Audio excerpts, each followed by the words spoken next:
The Buffalo Bills had a busy offseason with plenty of new contracts. What is the reality of those deals? We're exploring that today on Locked On Bills.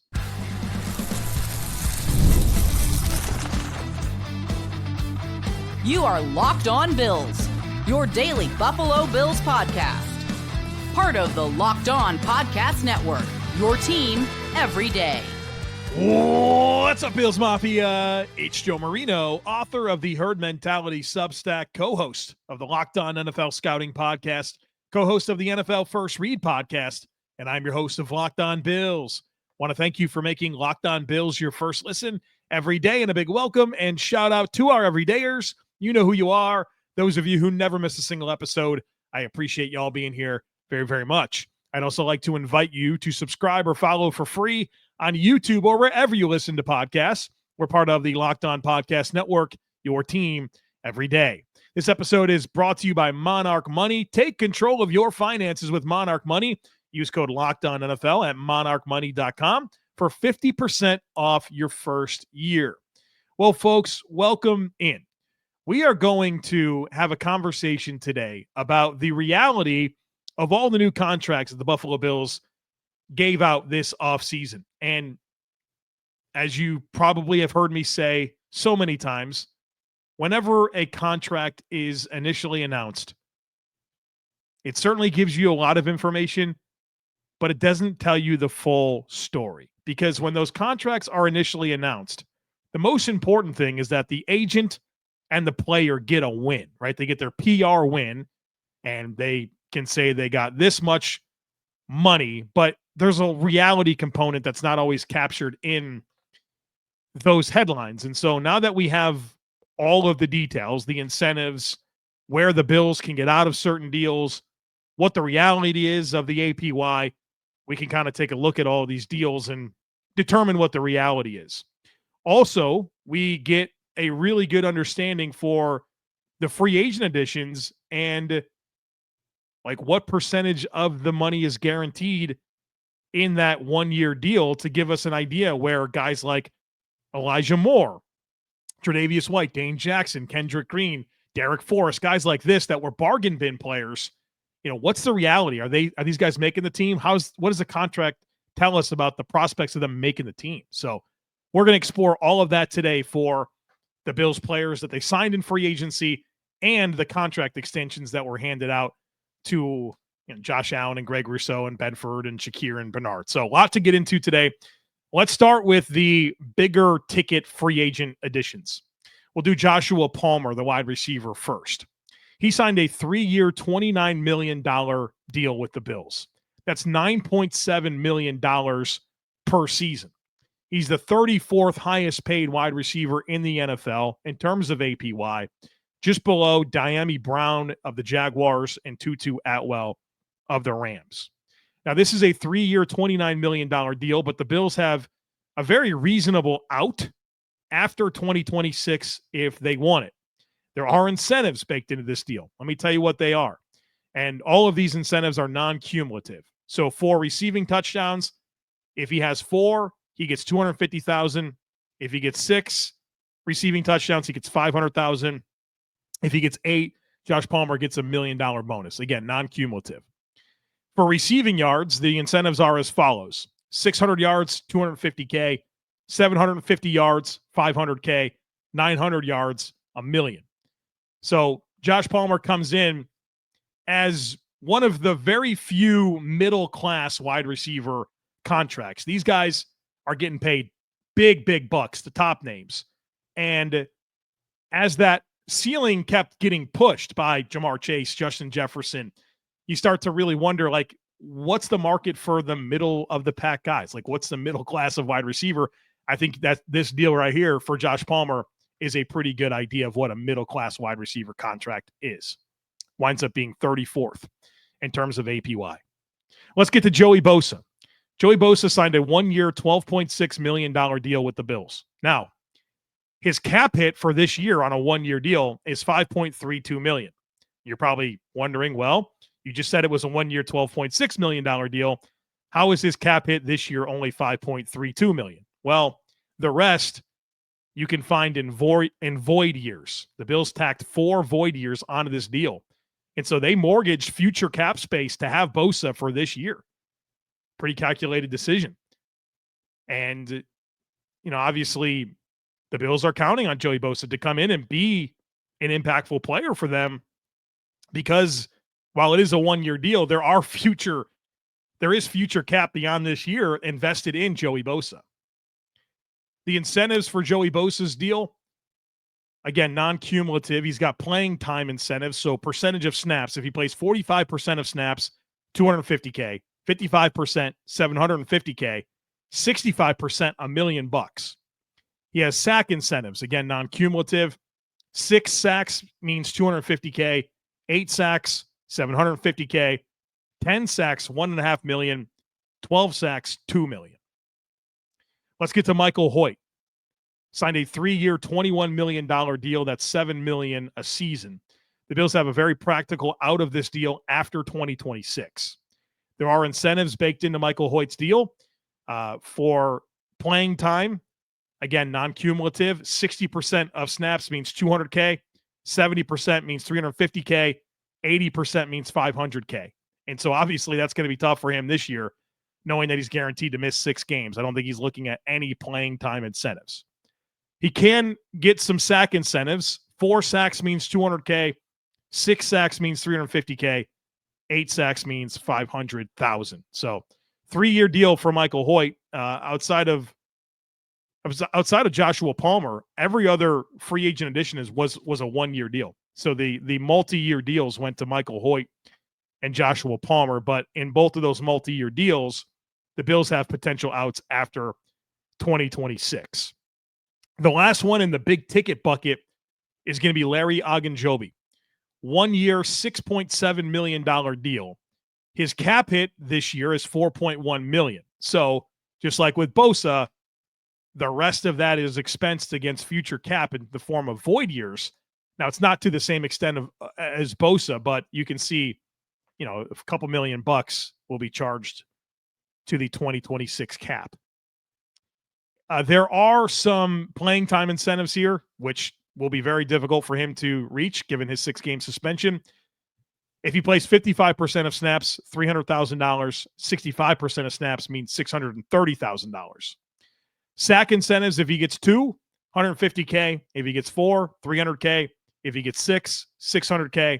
If he gets 8, $1.2 million. So those were the big ticket free agents, or the bigger ticket free agents. I think the bargain bin free agents are really interesting when you look at some of the structure for Elijah Moore and Derek Forrest and Trey White and Dane Jackson and Laviska Shenault and Kendrick Green. We're going to talk about those deals here on the other side of it. Folks, be sure to stick with me. You ever check your bank account and wonder, where did all my money go? Between dining out, online shopping, and entertainment, it's easy to lose track. That's where Monarch Money comes in, your personal CFO, giving you full visibility and control over your finances. Monarch Money isn't just another budgeting app. It's a complete financial command center. You can track your accounts, you can track your investments and spending all in one place, so you stop just managing your money and you start building wealth. The insights, folks, are surprising. When I first started using Monarch, I realized just how much I was spending on food delivery. Now I budget smarter and save more. It's super convenient. Instead of juggling multiple apps, you can use Monarch to check your finances, track spending, and even plan for those long-term goals. And it's easy to collaborate. Managing money with your partner is smoother than ever. You can track shared and personal accounts, set goals, and stay on the same page without the stress. So take control of your finances with Monarch Money. Use code LOCKEDONNFL at monarchmoney.com for 50% off your first year. That's monarchmoney.com, code LOCKEDONNFL for half off your first year. All right, let's talk about these bargain bin free agents. A lot of very interesting details on these. We'll start with Elijah Moore. Signed a 1-year, $2.5 million deal. That $2.5 million is fully guaranteed. Pretty strong indication of Elijah Moore making this team. Not that I think there's a lot of questions about that, but you fully guarantee $2.5 million. It'd be kind of silly if you look at this thing down the road and doesn't make the team. There are incentives that can push this to a $5 million contract, I do not have the specifics of those incentives. It's the only deal that the incentives were not available quite yet. Now, one thing that's interesting, and I said this on Bill's Squad yesterday with Jerry and Jeremy, when you look at the combined APY that the Bills gave Elijah Moore, Joshua Palmer, and Curtis Samuel, that is the equivalent of the 21st highest paid receiver in the NFL. So there's definitely an economic approach to what the Bills are doing at receiver. When you're seeing the top of the market guys get 30 to 40 million a year, well, you can get like 3 or 4 pretty good players for that. So there's the everybody eats mantra has a financial benefit as well. This one is interesting. Derek Forrest, safety, spent the first 4 years of his career in Washington. His deal is 1 year, $1.3 million. Only $167,000 of that is guaranteed. It's not a big commitment. I'm excited about Derek Forrest. I really like the skill set. I like the player. I like the age. But his contract tells me that he's far from a lock. Like, he's definitely going to have to earn it. Of course, everybody will, but there's nothing about this contract that tells you he has a very clear path to making this team. I mean, it's very different than Elijah Moore, 1 year, 2.5 fully guaranteed. Derek Forrest, 1 year, $1.3 million with a small percentage of that actually guaranteed. So Derek Forrest could have a bit of an uphill climb here to make this roster. Tre'Davious White, let's explore this one. Signed a 1 year, $3 million deal. $2.2 million of that is guaranteed, which is pretty significant, right? That's a decent amount of cash guaranteed for Trey White. There are some incentives here, playing time incentives, again, non-cumulative.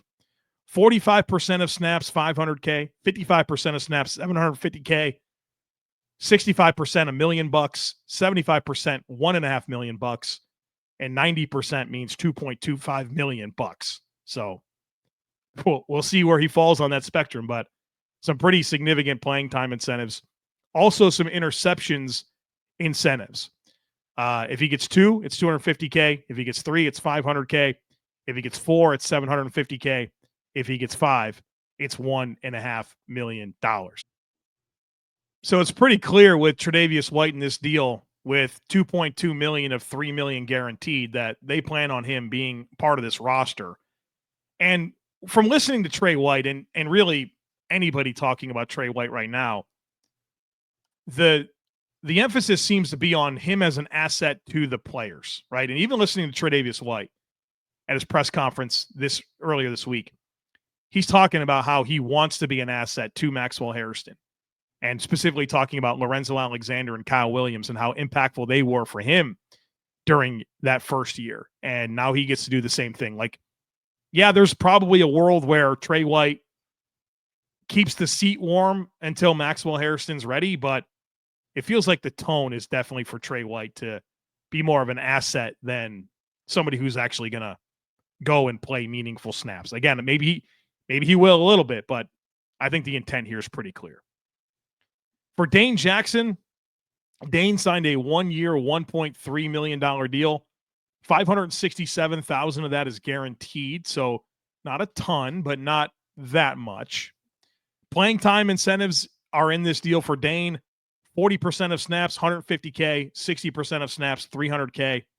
Also with interceptions. If he gets 2 interceptions, $150K. If he gets 3, it's $300K. So I think Dane's got a bit of an uphill climb to make this roster. The contract certainly doesn't scream that he's much of a lock. Obviously, it gets tricky because you have Maxwell Hairston, you have Christian Benford, you've got Trey White, whose contract certainly tells you he's part of the plan. You got a draft pick in Dorian Strong. Are you going to roster Brandon Codrington as a returner? Of course, Taron Johnson in the slot. There's a lot of bodies here. It's kind of hard to find the path for Dane Jackson, barring an injury, especially when you consider the contract and how it shapes up. For Laviska Shenault, kick returner / receiver, has time on task with Chris Tabor, the Bills special teams coordinator. Obviously, we're expecting an influx of kick returns this year, and so Laviska Shenault probably has some things going for him. But the contract here doesn't tell us that he's close to a lock at all. 1 year, $1.2 million deal, $15,000 guaranteed. So there would be no harm in Laviska Shenault not making this roster. So another one of those that's pretty revealing as to, kind of the intent here. Same with Kendrick Green. Kendrick Green signed a 1-year, $1.2 million deal with the Bills, reserve offensive lineman. None of that is guaranteed. So you can see how useful it is to kind of look at these deals, particularly the 1-year quote-unquote bargain bin guys, and it gives you some clarity about, what the intent is here. Now, obviously, competition will play out. We've seen the Bills cut Lyle Collins. The Bills cut Marquez Valdes-Scantling. The Bills cut O.J. Howard, and those were contracts that told you that they're going to make the team. And it doesn't, in the case of MVS, he lasted a couple weeks, but O.J. Howard, Lyle Collins, the Bills were willing to say, you know what? We're willing to move on and take some lumps here because we guaranteed some salary, but we just don't think you're one of the best 53 players for our roster right now. So they're clues and indicators, but they're not the end all be all, as evidenced by all those examples I just went through. All right, folks, coming up next, I want to get into all of the contract extensions that the Bills handed out. Obviously some big names, but also guys like Damar Hamlin and Reggie Gilliam and Ty Johnson. I think in particular that Hamlin deal is fascinating. So we'll talk about that and more on the other side of it. Folks, be sure to stick with me.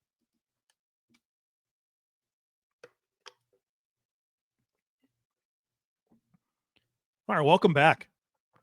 Let's get into the in-house extensions, if you will. Damar Hamlin signed a 1-year, $2 million deal, $2 million guaranteed. Foil that against Derek Forrest, 1-year, $1.3 million, $167,000 guaranteed. I'm not sure there's a spot for both of these guys. Contract-wise, Damar Hamlin has the upper hand in addition to a guy that has 4 years of experience with the Bills and was a starter 2 of the last 3. Reggie Gilliam, 1-year, $2 million, $2 million guaranteed. Not that you really had much doubt about Reggie Gilliam coming back in his role, but it's pretty clear to me that that's the intent. Special teams, probably play 10 to 15% of the overall offensive snaps, ramp them up late in the season into the playoffs like they did last year. I think that's what you'll see happen with Reggie Gilliam. How about Ty Johnson? This was such a good deal. 2 years, $5 million, $2.5 million a season. He's got some incentives. Rushing yard incentives, non-cumulative. 300 yards, $125K, 500 yards, $250K, 700 yards, $375K. It's the exact same incentives for receiving. 300 receiving yards, $125K, 500, $250K, 700, $375K. He's also got a total touchdown incentive. So this would be receiving, rushing, throwing, returns. If he has 5 total touchdowns, $250K, 7, $500K, 9, $750K. All right, let's now talk about the big extensions that the Bills handed out. Of course, Josh Allen first. 6 years, $330 million, $55 million a season. That's number 2 in terms of APY behind Dak Prescott. The Bills can get out of this deal cleanly after 2029. Hopefully they won't want to. But there's some big cap hits late in this deal, which kind of signals that, he'll play out some of this, but you'll be looking at another opportunity for an extension if you want to do it somewhere 27, 28, something like that. The only incentives for Josh Allen are this. He gets $500,000 bonus if the Bills win the Super Bowl, and he plays 60% of the snaps during the season. That's how that's it for Josh. $500,000 if they win the Super Bowl, and he plays 60% of snaps. Khalil Shakir, 4-year, $53 million deal. It's like 53 and some change. The APY is $13.3 million. That's 27th among NFL wide receivers. Just above Darnell Mooney, to give you an idea of the class that he's in terms of pay. Bills can get out of this deal after 2027, and Khalil Shakir has a lot of incentives baked in. For catches 80 catches, 150K, 90 is 300K, 100 is 450K, 110 catches, 600K. Receiving yards, if he gets 900 receiving yards, 150K, 1,000 receiving yards, 300,000, 1,100, 450,000, 1,200, 600,000. Receiving touchdowns, if he gets 5, he gets 150K, 6, 300K, 8, 450K, 10, 600K. So that's potentially a really nice value deal for the Bills. Yeah, if Shakir continues his trajectory, he's a young man. He's 20. I mean, just turned 25. You could see him hitting these incentives, but also delivering production that would be much better than the 27th highest paid receiver in the league. So I feel really good about this contract, just like I do the Christian Benford deal.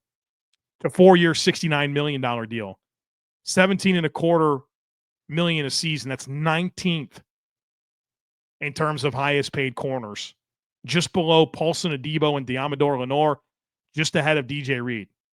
Crazy good value.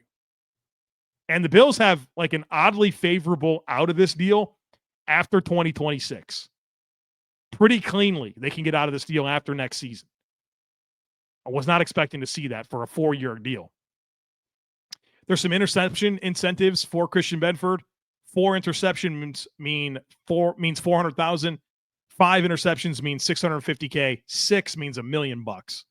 He also gets a $500,000 bonus if he's voted first team All-Pro. 2 more to do, Terrell Bernard and Greg Rousseau.